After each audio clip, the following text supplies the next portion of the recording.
নমস্কার বন্ধুরা, প্রতিদিনকার মতো আজও চলে এলাম তোমাদের সামনে আমার ছোট্ট মিনি ব্লগ নিয়ে। তা তোমরা সবাই কেমন আছো? আশা করি ভালো আছো। তা তোমাদের সবাইকে তো আমি নিমন্ত্রণ করেছিলাম যে কাটোয়ায় কার্তিক লড়াই দেখতে আসার জন্য। তা কে কে দেখে গিয়েছো অবশ্যই যেন আমাকে কমেন্টে জানিও। আর এই ভিডিওটা গতকালকের, তা গতকাল সময় পাইনি তোমাদের সাথে ভিডিওটা শেয়ার করতে, তাই আজকেই করছি। তো বন্ধুরা দেখো, আমাদের তো সবাইকে নিমন্ত্রণ করা হয়ে গিয়েছিল, আর তারপরেই ওই পুজোর দিনই এরকম একটা অঘটন ঘটে গিয়েছে। তা কী আর করা যাবে, এবার মানুষজন সবাইকে তো বলা হয়েছে, তা তাদেরকে কিভাবে আমি আপ্যায়ন করব, তা সেই জন্যই চিন্তায় ছিলাম। আর দেখো বন্ধুরা, তা কীভাবে কি করলাম সেটাই তোমাদের সাথে এই ভিডিওর মধ্যে শেয়ার করবো। দেখো আজকে আমার বাড়িতে কে কে এসেছে, দেখো আমার দুই ভগিনপোত, আমার ছোট ভাই, পিসমশাই, বড় ভাই তা এসেছে। তো দেখো বন্ধুরা, এইমাত্র ওরা এলো, আর মেজো ভাইও আসছে। তোমাদেরকে মেজো ভাইকে পরে দেখাচ্ছি। আর ভাই আসবে, ভাই ডিউটি সেরে সেই রাতের দিকে আসবে। তো দেখা যাক আর কে কে আসে, সেগুলো তোমাদের সাথে শেয়ার করবো। এসেছে পিসি, মেয়ে, জামাই সবাই এসেছে, কিন্তু ওরা এখন এবেলায় আমার বাড়ি আসেনি, ওরা হয়তো পরের দিন আসবে। তো বন্ধুরা দেখো, আমি কি করব সেটাই ভেবে পাচ্ছিলাম না। তোমাদের দাদাভাই চিন্তায় ছিল যে কি করা যায়, সবাইকে নিমন্ত্রণ করা হয়ে গিয়েছে, এবার সবাই চলেও এসেছে। তো এই জন্যে আমি ভাবলাম যে এই যে নিরামিষিভাবে যেটুকু পারলাম সেটুকুই করলাম। আর কি বলো তো, মাছ মাংস খাওয়াতে পারলাম না, তার কি করা যাবে, এগুলো তো করতেই হবে। আর তোমরা হয়তো ভাববা যে আমাদের অসহ্য চলছে তবুও কেন এসব রান্না, আসলে আমরা নিরামিষই সাদা তেলে সব রকমই রান্না খাই। তা আমাদের তো মানে ধরো অনেক ভাই ভাইয়ের, তো সেই জন্য আমাদের এইভাবেই পালন করা হয়।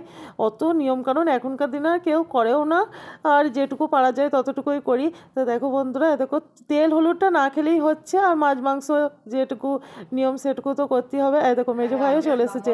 আর কে এসেছে দেখো বন্ধুরা, এটা আমার পিস্তত ভাসুর আর পিস্তত দেওর দুই। আর এই যে মা এসেছে, মা ও বাড়ি থেকে নিয়ে এসেছে।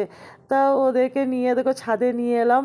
তা সব দেখছে, এই নতুন বাড়িতে এই প্রথম এলো, তো তাই একটু সবাই মিলে গল্প করছি ছাদে এসে। আমরা এখন যাচ্ছি লড়াই দেখতে। দেখো বন্ধুরা, রেডি হয়ে গিয়েছি, আর আমি আর আমার বড় মেয়ে একই ড্রেস পরেছি। তো দেখে নাও আমাদের কার্তিক লড়াই ড্রেসটা কিরকম।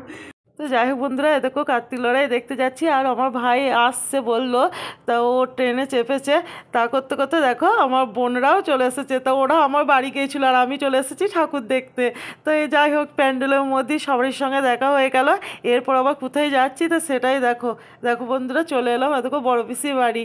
তা এখানে সবাই আছে, সেই জন্য আমাকেও নিয়ে চলে এলো, বললো না চ এখানে একসঙ্গে সবাই মিলে ঠাকুর দেখবো। কথা বলো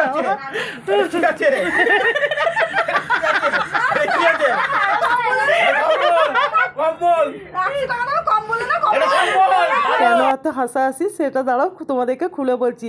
পিসমশাই এসেছে, ওখান থেকে একটা ব্ল্যাঙ্কেট নিয়ে এসেছে, যে এত লোকজন আছে যদি না হয়, সেই জন্য আমরা সবাই মিলে হাসছি, বোনরা মিলে, যে আমরা এখানে এতজন আছি আমাদেরকে ব্ল্যাঙ্কেট নেই, সেই জন্য হাসাহাসি করছি। তা তারপরেই দেখো আমার ভগিনপোতের এই যে আজকে বার্থডে, সেই জন্য একটু বার্থডে ছোটোখাটো করে সেলিব্রেশন করা হলো। Happy birthday to you, happy birthday to you মেসো, হ্যাপি বার্থডে টু ইউ। ভাবেই কাটলো আমাদের কার্তিক লড়াইয়ের সারাদিনটা, সবাই মিলে একসাথে হলে কতটা আনন্দ হয় সেটুকুই তোমাদের সাথে শেয়ার করলাম। তোমাদের কেমন লাগলো অবশ্যই কমেন্টে জানিও। তোমরা সবাই ভালো থেকো, সুস্থ থেকো, আবার আসবো অন্য একদিন পরের দিনের ভিডিওটা নিয়ে।